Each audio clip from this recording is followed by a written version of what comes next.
Thank you for joining us for this episode. Today, I am joined by Dr. Maria Pribis, and we're going to be getting close with Qlosi on the OI show.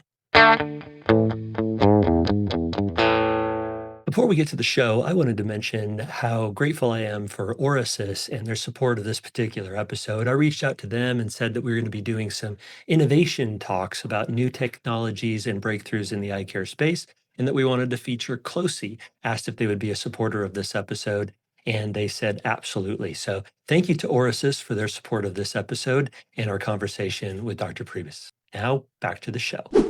Thanks again for joining us. Today, we're joined by Dr. Maria Pribis. It is awesome to have you on the show, Maria. How are you today? I'm great. Thank you so much, Dr. Kading, for having me. Yeah. I'm pumped to be here. Was today a clinic day for you, an admin day? What was the day like? So, full clinic day, I get up and at it early, like to see my patients start around 7:30 and wrap up last patient around 4. I'm in a Okay. pretty cool practice setting, so, we like Yeah. early. What's your practice setting? Yeah, so it's an OD-MD setting where I happen to be the only OD, and there are 6 MDs. So I've been with the practice for 15 years. I kind of brought on our dry eye piece, and lucky for me, my ophthalmology colleagues who mostly focus on cataract surgery and corneal transplants were happy to gift it. So I spend Yeah. a lot of my day doing dry eye, and then I love primary routine optometry, into myopia control, refractive. It's just very instant gratification, as you know. So even though you're with an ODMD group, you're doing full scope optometry, full range, kids to glaucoma to comprehensive exams, the whole shebang, huh? Yeah, I've been super fortunate. They have often referred to me as a optometry slash ophthalmology non-surgeon. So it's There you go. pretty cool. That's awesome. Well, today I want to talk specifically about Qlosi. This is the new presbyopia drop that we have had on the market for several months now. And I know in speaking with you that you've had an opportunity to use it on quite a few patients. And the word on the street where there's some incredible success that some doctors are having, and I think there's a little bit of some reluctance to use the product on the other hand by some other clinicians. And so I was hoping, as we talk to somebody who's using it quite a bit, if we can kind of understand where you're seeing it fit for your practice. And, hopefully as we're getting presbyopia drops on the market, people are starting to find where they fit and how they can best get success for their patients. So first of all, why don't you share a little bit of your experience with this as well as with Vuity and how they have fit into your discussion with patients about vision correction options? Yeah, thank you. I have had a lot of really positive experiences so far with the patients. I feel like it's such a feel good product, right? We're usually frustrated trying to get our severe dry eye patients managed, our glaucoma patients, Hmm. and then you enter Qlosi and it's such a feel good product. So, any new product that comes out, I try to be pretty open and I try to learn a lot about it. And then I try to use it in real life.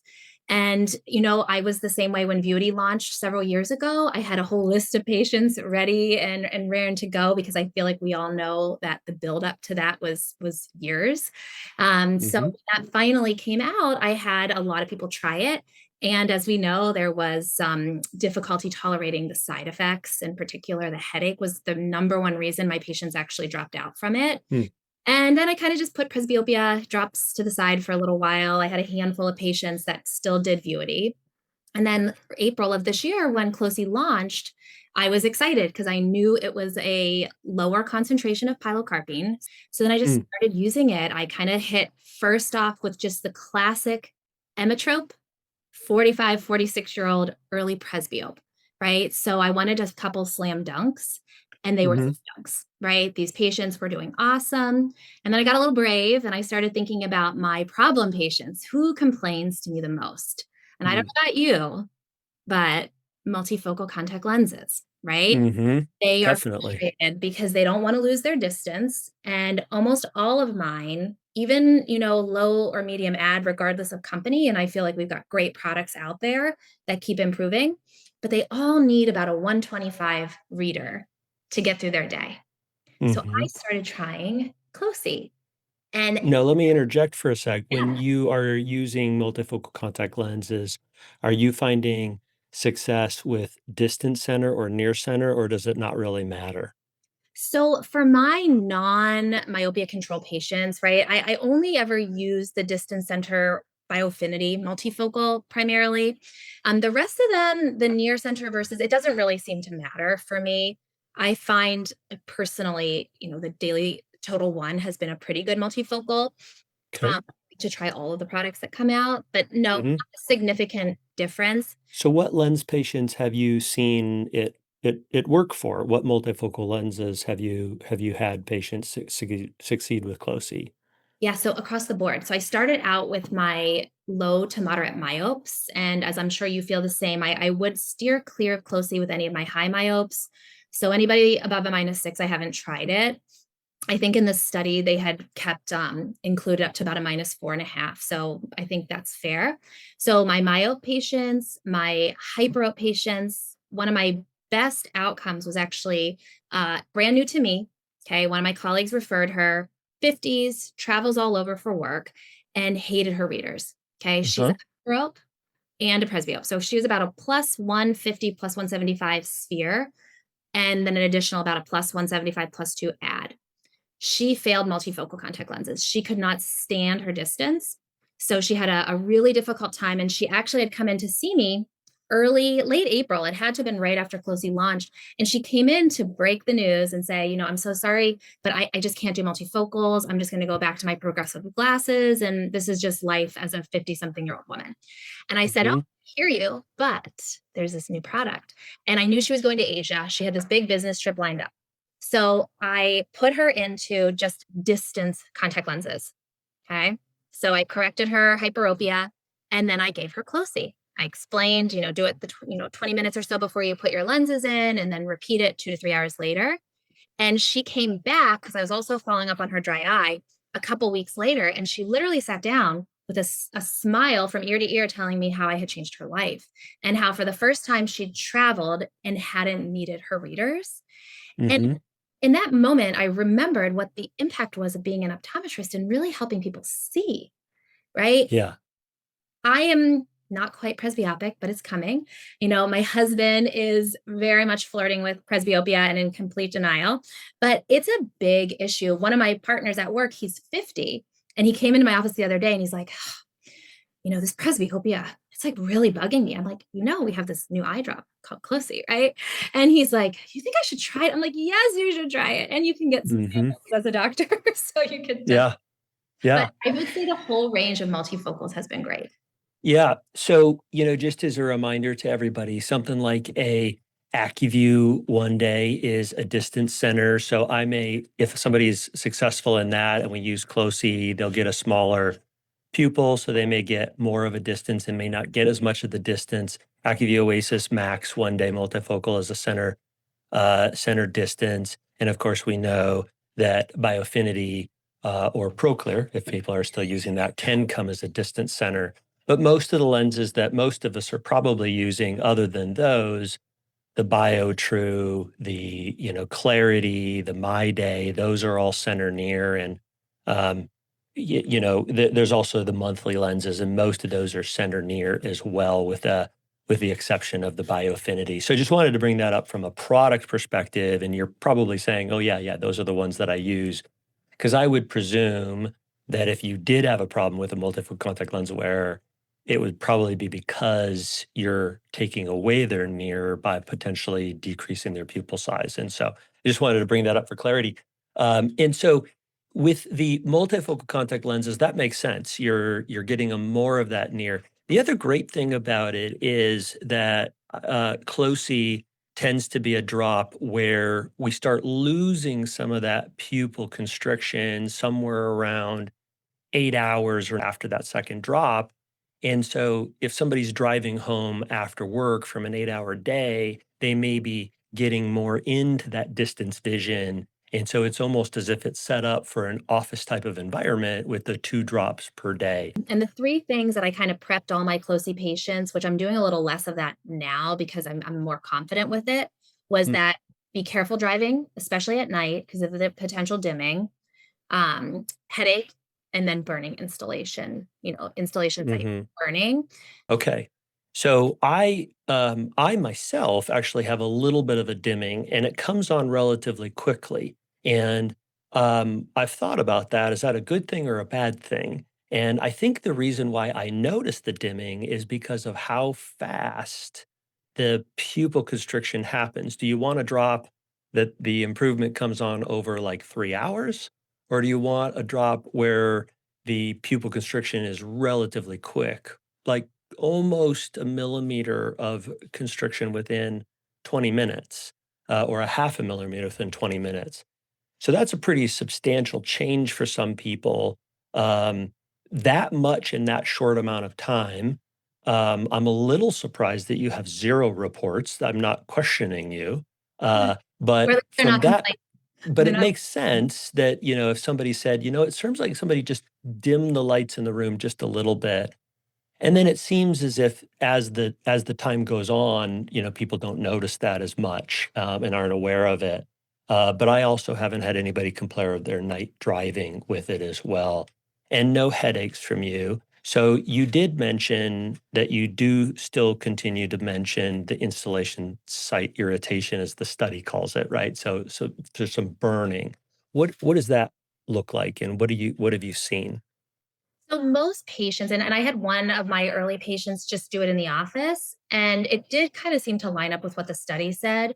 Within 5 minutes, gone. So they Hmm, kinda have this knowledge that it's gonna sting for a couple minutes, and then it goes away. And I also have so many of my patients that are wearing contacts, so, they're waiting the 15 minutes. A lot of them will do Qlosi, and then they'll hop in the shower, and then they'll put their lenses in, so I don't know if they're just busy, right? And they're not instantly hitting the road, and that's why they're denying the dimming effect. Time will tell, right, as I try it on yeah. more people.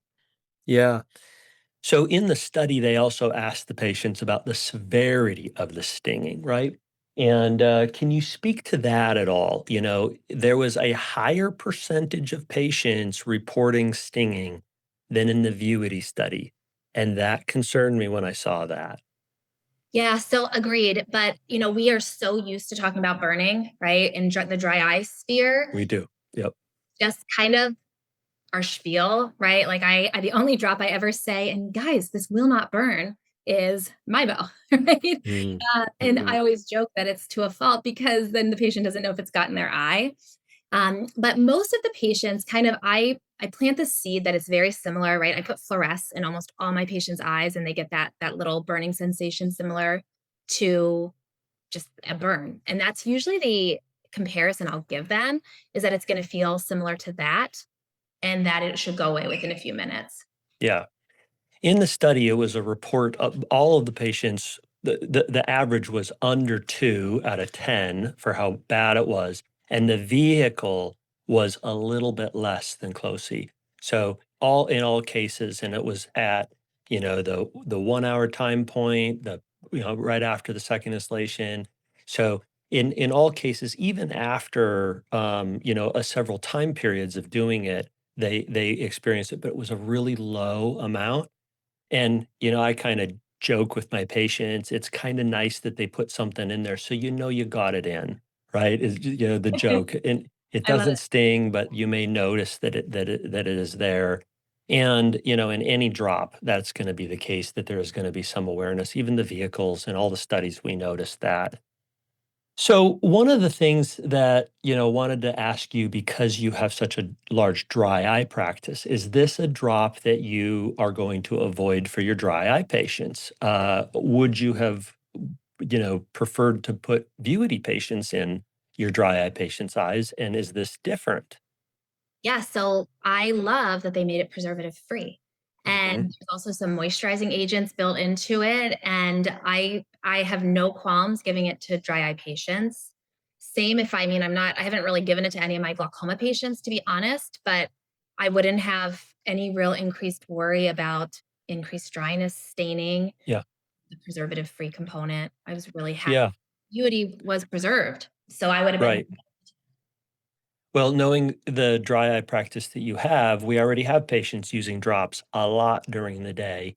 And if there's somebody who's utilizing a lubricating drop multiple times during the day, I just share with them there's a chance that you can, forego your lubricating drop in place of this. Now, it's not intended to be a dry eye product, but it includes hyaluronic acid, which is included in a lot of dry eye products, and hydroxypropylmethylcellulose, HPMC, which is also included in many dry eye lubricating drops. And so, for that sake, we can, utilize it in that way for our patients. What about you mentioned that you're in a refractive clinic, that some of your surgeons do cataract and refractive surgery and so forth. So, where does it fit with those? I know they were precluded in the study.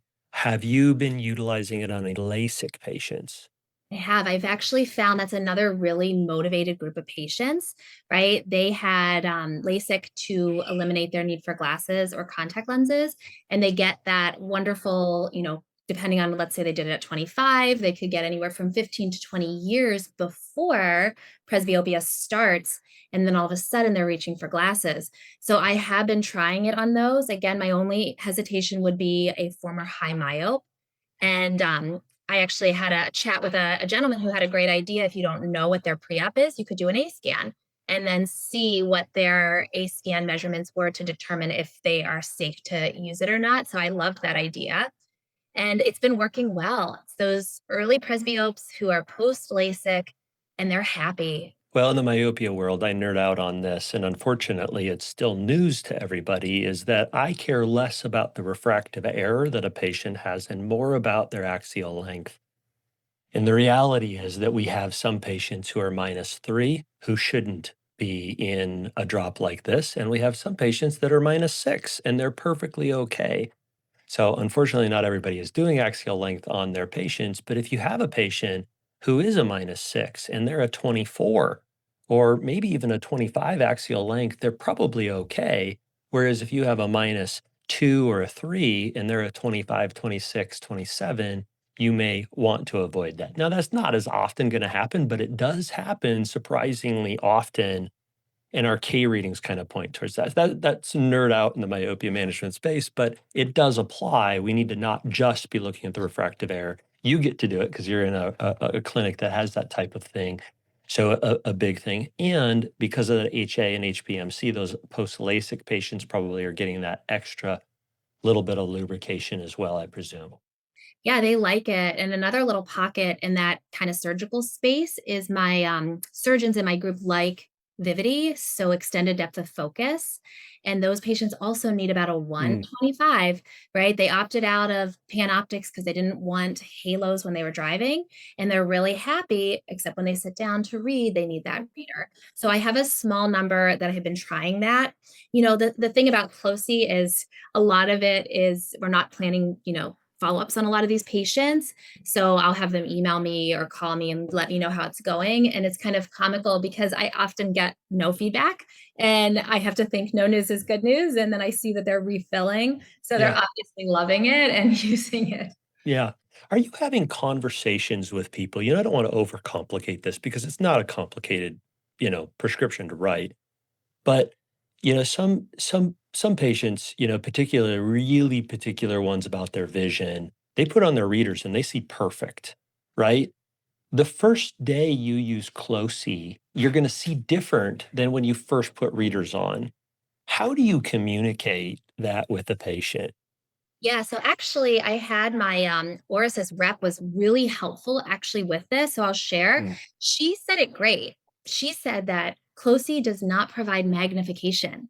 right. It just helps clear up your vision. So it's kind of that feeling that you're seeing better than you did before you had presbyopia, right? But things aren't going to look enlarged or magnified.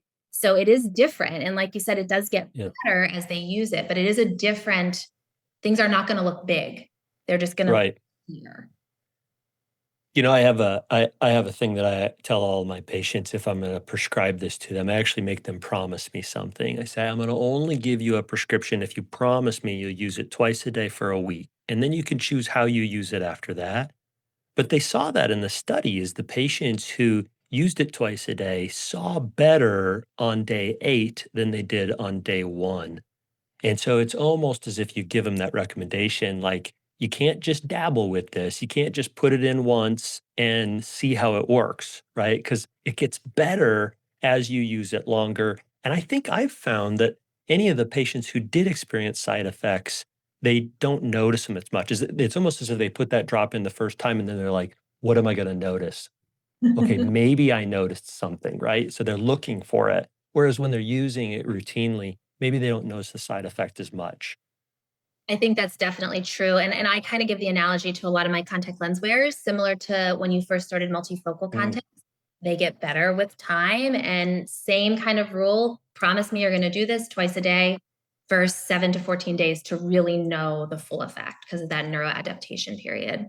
Yeah, yeah, that neuroadaptation is a real thing. So, what did you kind of say that not we're not seeing as many headaches? What people want to know is it the same as Vuity? I think it's 0.4%. Is that right? And Yep. then Vuity was 1.2 or 3%. Is that right? I think it was 1.25 for Vuity and then Yeah. 0.4. Okay, so almost a third of what Vuity is. So a lower concentration, but it's twice a day, and so you're getting the effectiveness of it, and that was one thing that some patients may have noticed with Vuities, they didn't last as long as they wanted it to, right? Is that anything else? What else have you noticed? Well, and with that whole concentration difference, it was less acidic. Actually, it might have been less acidic than Vuity because it was kind of trying to have that near neutral pH, but that little acidic component helped with the bioavailability. So that's kind of what I thought was why it was able to Yeah. be effective. Yeah, no, you're Over. bringing up actually a really interesting point, is that they're able to manufacture Qlosi at a near neutral pH so that when it goes in, is about near neutral. But what Vuity did is it had a different concentration in the bottle than when it hit the eye. And so there's maybe a little bit of a range to that Mhm. pH of what would happen for the Vuity, somewhat dependent upon the patient to some degree. And both of them are incredibly high tech and how they work, because Pilo as itself would sting burn at its neutral pH, but being able to get it to a neutral pH of the eye, that's where like the magicians came into play, right?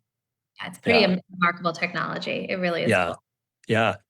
Cool. So how would you recommend, anybody who's like, I don't know, maybe we should give this a try on a couple of patients. Well, if people were wanting to bring this in, what's the advantage to the practice? Like you kind of said that, it's fun, but what's the advantage to bringing this into your practice over just prescribing your glasses, right? Yeah. So I've always felt part of our job is to give patients options. And, with a lot of these products, people they learn about them, whether it's in a commercial or on social media. And I've always felt that in order to keep my patients coming back and seeing me, I need to provide value and Yeah. educating them on the latest and greatest, whether they're a candidate for it or not, I think is important. Right. So Yeah. I even find myself telling patients that they don't have Demodex mites just because I know they might have seen the advertisement and are worried about it, and know that that's not a problem of theirs. But it's kind of just an add on. So, what I usually do is I'll say to the patient, okay, new glasses prescription, new contact prescription, and start Qlosi twice a day to reduce to reduce need for readers. And that's literally what I type in my assessment and plan. And I kind of tell the patient just that you have options and Qlosi is an option. And a lot of my patients that are kind of the dabblers, so to speak, after they do Hmm. that 1 to 2 week period, they find themselves sometimes using it for their workday, sometimes skipping a couple days. It seems to still have that staying power, even if they're not using it every day. And some of them really love it socially. And if they're going out to dinner or drinks with friends and they don't want to have readers, they put it in that 20 minutes. As you said, it has pretty rapid onset and then they go. So it's just Yeah. another option, is really kind Yeah. of how I'm discussing it with patients. Yeah, I kind of consider, yeah, I had a young doctor who had just graduated as a cold start practice. And he's like, what are some things I can do to just, stand apart? And I said, well, this is an example because you may not be generating tons of money based off of 5 pairs of glasses you're selling somebody, but this is a way to grow your practice because when that person goes out to dinner with their friend and they're not wearing readers, it's going to be a conversation and you're going to be, well, why didn't my doctor bring this up to me? So it's one of those things you don't want to be left behind of not bringing up options that are certainly viable and good alternatives to people. And I think it's a great practice builder. It doesn't have to be something that takes a long time from a conversation standpoint. Your technicians can help you with that, or your optician, depending on who can help educate patients on that. Very cool. Yeah. Any last closing words that you want to bring up as we're closing out? I like that. That's awesome. Really, I think that if you're on the fence, just try it. When you're in clinic next, look for that slam dunk, right? Look for that, emmetrope, low hyperope, and early presbyope, right? A lot Yeah. of them are coming in for their first exams. That's another patient I had who was super happy. He just thought I was going to give him reading glasses. And I did. I did give him a prescription for reading glasses and Qlosi, and he's using only Qlosi. And that's just kind of try it. Try it. Its patients are usually very excited. And as you said, to grow the practice, if you're in that stage of life or even not, I mean, I'm established. I've been in practice for a long time and I have plenty of patients, but I never want my patient to hear about something I related not from me. That's when I Yeah. would be pretty much devastated. So Yeah, give it a so whirl. true. Yeah. Yeah. Awesome. Well, learning from practitioners who are doing these amazing things is always so helpful, finds us ways that we can better do it in practice. I appreciate your perspectives and for helping us all know how to better implement Qlosi into our practice. Thank you. Thank you so much. It was great being here. Take good care. Yes. And thank you for joining us for this episode. Make sure to like and subscribe. Stay tuned next time for other great innovative innovations on the OI Show. Well, thank you for listening to this podcast. I did want to bring up, because of the generous support of Orasys for this program, it is considered a sponsored program. And as such, I want to make sure that everybody's understanding of the indications and of the adverse events that could happen with Qlosi. To that end, Qlosi is indicated for the treatment of presbyopia in adults. The contraindications are hypersensitivity. The warnings and precautions advise patients to not drive or operate machinery if vision is not clear or blurred vision, exercise caution in night driving and other hazardous occupations in poor vision. Rare cases of retinal detachments have been reported in myotics. Examination of the retina advised in all patients prior to initiation of therapy. Advise patients to seek immediate medical care with sudden onsets of flashes of light, floaters, or vision loss. Qlosi is not recommended to be used when iritis is present. Qlosi should not be administered while wearing contact lenses. Remove lenses prior to installation of Qlosi and wait 10 minutes before reinsertion. Avoid touching the tip of the vial to the eye or any other surface. And for adverse reactions, the most common adverse reaction in 5 to 8% are installation site pain and headaches.